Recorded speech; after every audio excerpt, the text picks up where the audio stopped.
Welcome to Viewpoint on ILTV, where we bring you thought leaders, stakeholders, and other experts from the Middle East and beyond. I'm Emily Schrader, and today we'll be speaking with the Crown Prince of Iran, Reza Pahlavi, who in recent years has become a leading voice for the Iranian people in the fight against the regime in Iran.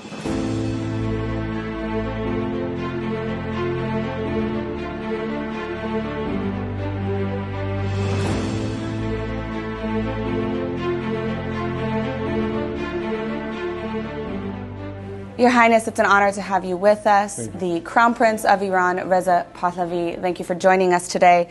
Now, I want to start by asking you, there's a lot of people speaking about the Gaza war, but the agenda of the Islamic Republic, of course, extends far beyond just Israel and their terror proxies. Do you think that the West understands the nature of the Islamic Republic? And if not, how can we help educate them? Well, the most important factor in understanding the nature of the regime is look at its behavior and consistency in its behavior ever since its existence. The DNA of this regime is the complete opposite of the desire and aspiration of Iranians who, let's not forget, were the first hostages of this regime. And it has always tried to use Iran as a launching pad for their ideological indoctrination of the rest of the world and exporting this ideology. In fact, their military branch, the IRGC, is mandated to help them export this ideology all the way across the world.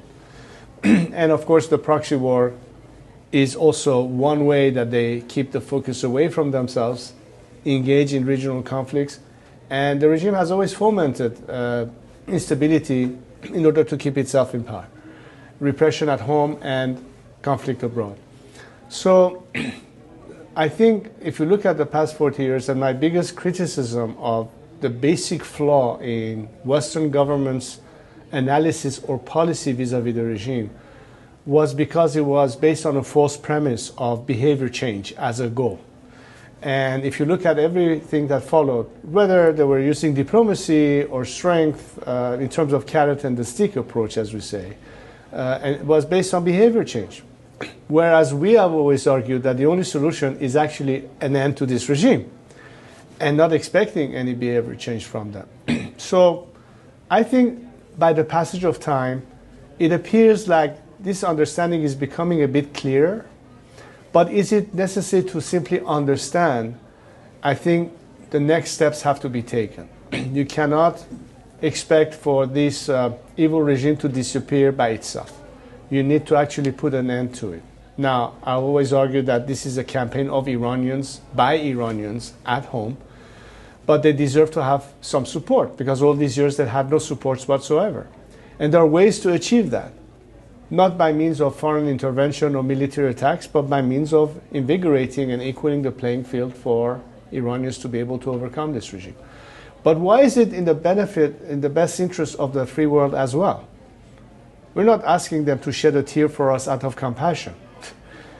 At least stick to your values of freedom and democracy and be defending the rights of Iranians to self-determination, which is what they ask.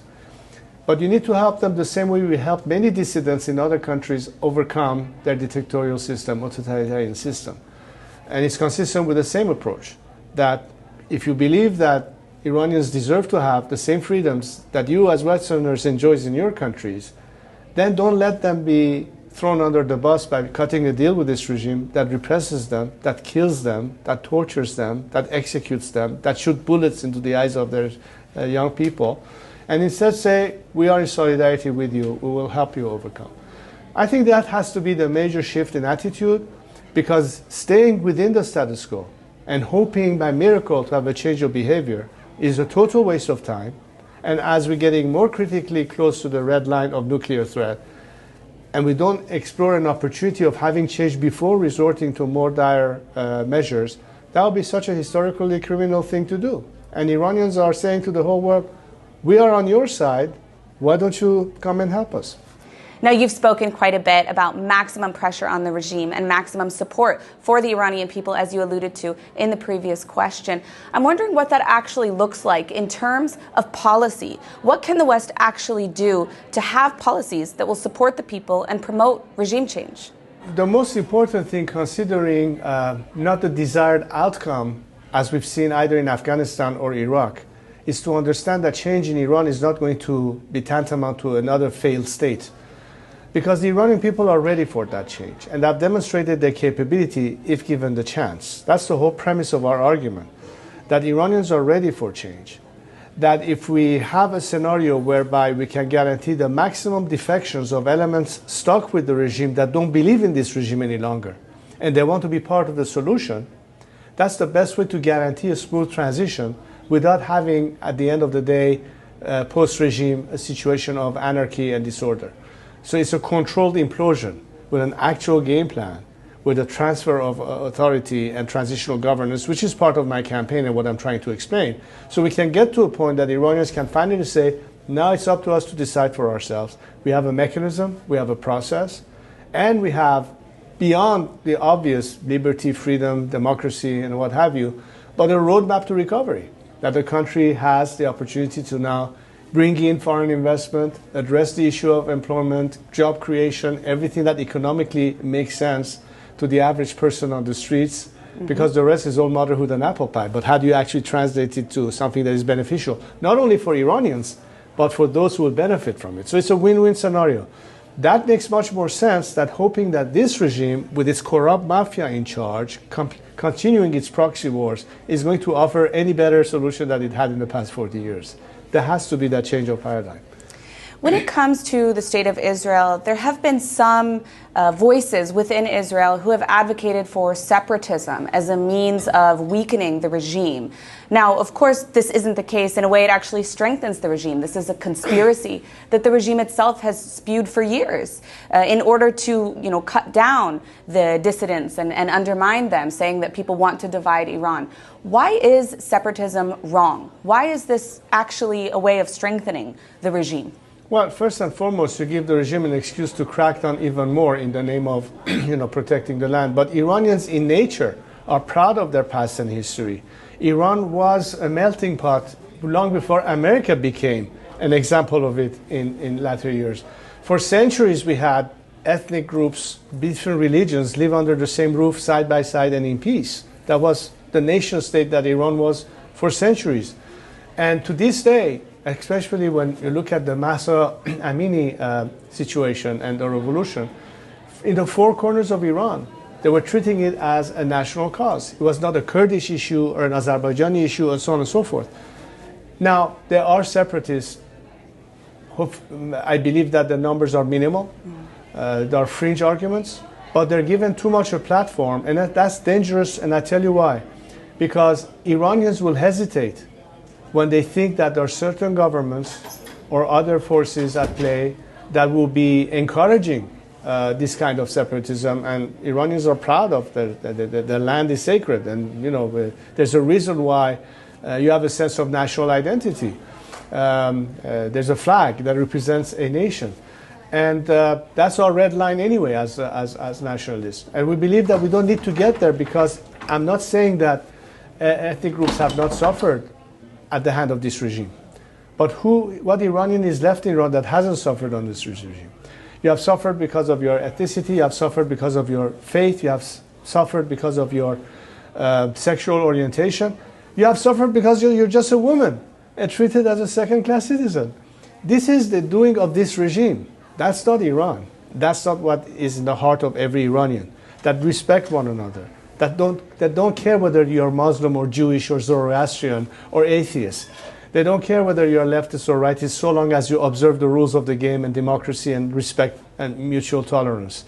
This is part of our, I think, to some extent, culture that was completely devastated by this regime. So I think the guarantee in terms of having equality and end to any kind of discrimination rides solely on what we think is this formula, which is a secular democratic system replacing this autocratic religious dictatorship.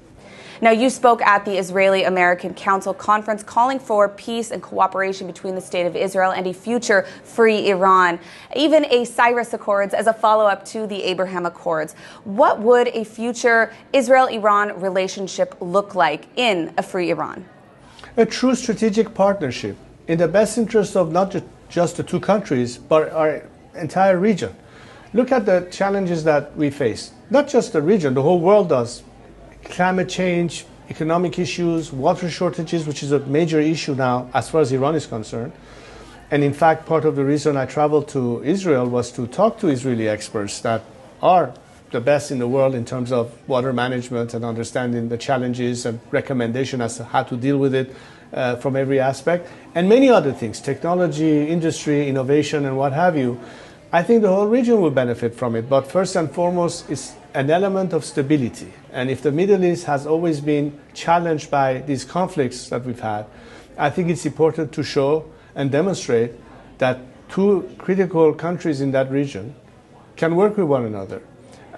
It was in the same spirit that when my father was very much helpful to President Sadat, when at the time he established a relationship with Golda Meir, and it led to an Egyptian-Israeli peace agreement. It means that in the right climate you can achieve peace.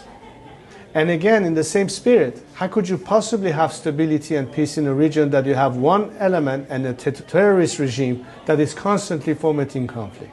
So a different Iran with the right partners would be able to not only set the stage for the kind of climate that is conducive to not only peace and something that everybody wants, but all the opportunities behind it. Economic development, interaction, it's good, it's profitable for everyone. I think that's an approach that will have many supporters, from Saudi Arabia to Egypt to Israel to Syria to all the countries that currently are stuck with the status quo. Absolutely. Your Highness, Reza Pahlavi, thank you so much for joining us. My pleasure. Thank you.